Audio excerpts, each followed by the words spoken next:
Olá pessoal, tudo bom? Estamos aqui mais uma vez para continuarmos a explicação do nosso conteúdo, né? Desta feita falaremos sobre o capítulo 23, tá? O capítulo que fala sobre ciência, tecnologia e também a busca de valores, tá? Como vocês vão ver no capítulo, a relação entre a ciência, a tecnologia, o senso comum está muito atrelado a essa questão dos valores, né? Eu não sei se atualmente, tá? Mas historicamente existiu muito esse conflito entre até onde era permitido que a ciência fizesse algo, até onde a própria ciência deveria respeitar princípios do senso comum, valores da nossa vida, tá? Então essa é uma discussão também que nós vamos ver na nossa aula de hoje. Eu acredito que o tema é muito interessante, tá? Vocês vão é, fazer a distinção aqui, através dos tópicos que o livro traz sobre essa temática. Eu acredito que essa visão que o livro traz para a gente, ela vai conseguir resolver algumas soluções, quer dizer, resolver alguns problemas e nos trazer algumas soluções para alguns dos nossos questionamentos, tá bom? Então, como falei, né, o nosso tema é o capítulo 23, tá? Tem como tema ali ciência, tecnologia e valores, e esse capítulo 23, ele traz, além desses temas que eu abordei aqui no tópico, né, alguns outros também, tá?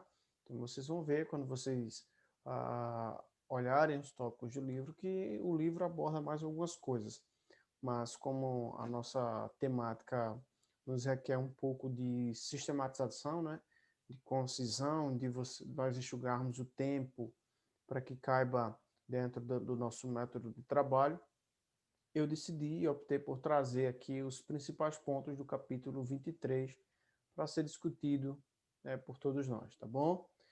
Só lembrando que eu trago o capítulo aqui para vocês, mas qualquer dúvida, vocês têm o chatzinho para enviar mensagem, vocês têm o, o meu contato para enviar também através dos grupos de WhatsApp, tem também o próprio YouTube aqui com o canal, né, para vocês fazerem a opção para vocês fazerem comentário, tá? Então vocês podem utilizar do segmento que queiram, né? Vocês têm muitas opções aí para tirarem alguma possível dúvida, né? Dúvida que vocês porventura venham ter aí no decorrer do estudo do capítulo. Não só do conteúdo que eu trago aqui apresentando, mas também das partes do capítulo que eu não apresento, tá bom? Então, de forma inicial, o capítulo 23, ele vai trazer a ideia do senso comum, né? Ele vai trazer para a gente uma divisão. Eu falei até em outros capítulos sobre o conhecimento empírico, tá? O conhecimento empírico é um conhecimento semelhante ao conhecimento do senso comum, tá? Quando eu falo semelhante é porque eles não são, em sua totalidade, iguais, tá? Conhecimento de senso comum é aquele conhecimento que está inserido dentro da sociedade, através, ou ele é perpassado aí, eu não diria de geração em geração, mas também dessa forma, né?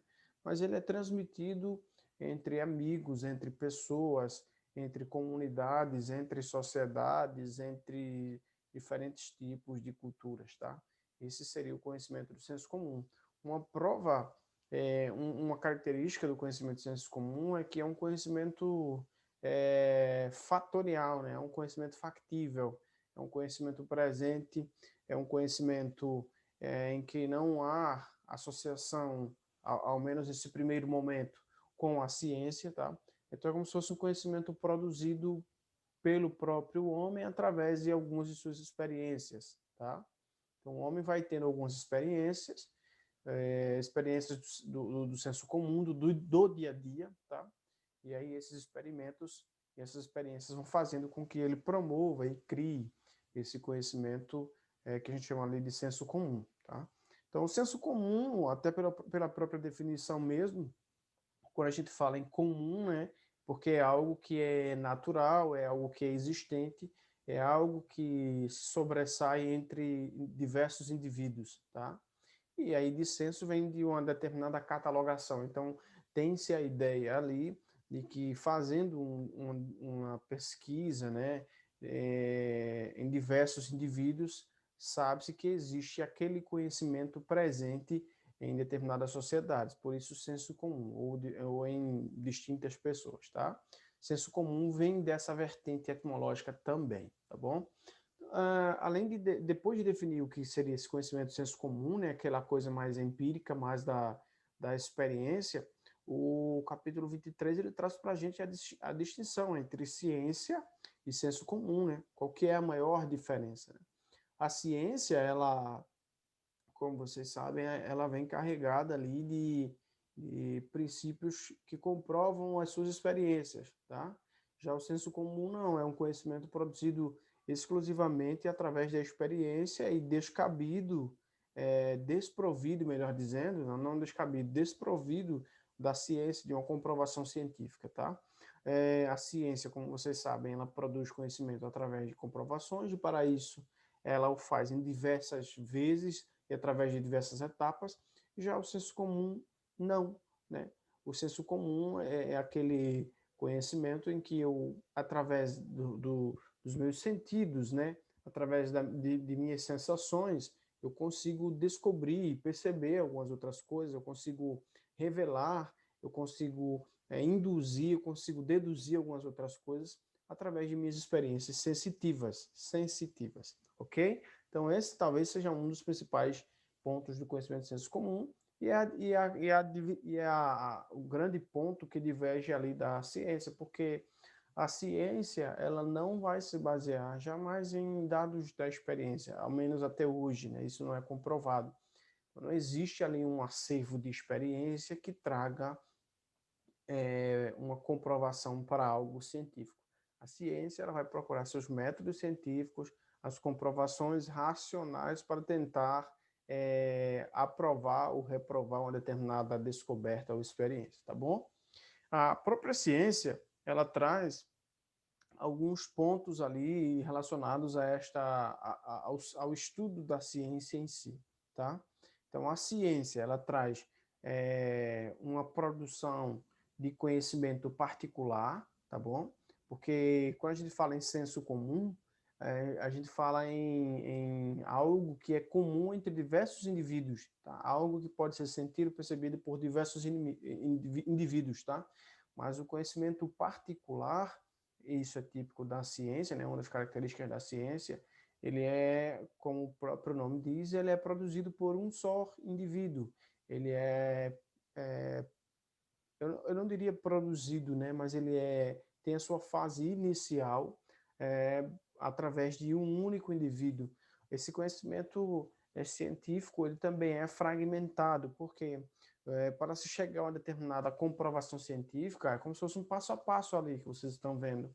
Eu preciso de uma instigação particular, mas depois eu preciso de partes que comprovem essa minha instigação particular. Eu tenho uma dúvida, tá? Mas eu preciso no ato seguido, é como se eu tivesse que pegar essa minha dúvida e dividir essa minha dúvida em partes. Eu preciso fragmentar esse meu conhecimento ou quem sabe, depois de uma análise particular sobre algo, eu preciso enxugar as partes que estão separadas e que estão fragmentadas, tá? O conhecimento científico, ele também é algo subjetivo, tá? E é aqui onde também entra uma situação interessante, porque por muito tempo foi dito que o conhecimento científico e senso comum, eles eram amigos, e muitos outros historiadores disseram até que todo conhecimento científico, ele tem em sua produção inicial algo da experiência, algo empírico, algo do senso comum, e por isso ele seria subjetivo. Quando a gente fala em subjetividade, a gente fala em análise pessoal, eu mesmo que estou analisando de acordo com a minha interpretação alguma coisa. Então, isso também é parte do conhecimento científico, essa subjetividade, é analisar algo com o meu viés e através da minha versão, através da minha experiência, tá? O conhecimento científico, ele também me promove uma ambiguidade. Quando eu falo em ambiguidade, eu tenho ali a partícula bi, né, que faz referência a dois. É um conhecimento que, em muitas das vezes, vai me trazer um dilema, que é um problema com duas cabeças, ou ele vai me trazer duas soluções, tá? E aí eu vou sempre tendo que estar utilizando da minha particularidade para pegar essas partes divididas, que são essas partes fragmentadas, e através da minha experiência subjetiva chegar a um denominador comum. É também parte do método científico, porque a diferença entre a própria ciência e o senso comum é que o senso comum não tem método, mas a ciência tem um método. Por isso também que é revelada a questão de que a ciência ela é comprovada através de suas próprias ações. Existe um método, existe um critério, né? Então, o método científico, em contrapartida com o senso comum, ele é imparcial, porque o método científico, quando se há comprovação sobre alguma coisa, quer você acredite ou não, mas a ciência, quando comprova, ela está ali, ela é real. E costuma-se dizer também que a ciência não escolhe altura, tamanho, estado, idade ou nada disso. Ela é imparcial, porque quando ela tem subterfúgios para comprovar algo, ela simplesmente, através daqueles instrumentos, óbvio, né, o faz com total responsabilidade e também com total destreza sobre aquilo que ela está fazendo, tá? É parte também do método científico a autonomia, tá? A própria ciência, ela é autônoma, ela tem a capacidade por si só e através dos métodos e mecanismos que foram utilizados ali com a imparcialidade, de trazer comprovações para o indivíduo. Tá? A própria ciência também ela é neutra. Por que ela é neutra? Eu não comprovo algo através ou tentando obedecer algum princípio, alguém que, eu quero agradar a A, eu quero agradar a B, e para agradá-los, né, ou agradar um ou outro, eu preciso é, fazer ou comprovar algo desse jeito, eu preciso comprovar algo de determinado jeito. Então, existem critérios. A ciência, né, ela obedece essa imparcialidade, ela é autônoma e ela também consegue, né, através da neutralidade, exercer a sua imparcialidade, a sua autonomia e fazer suas devidas comprovações, tá?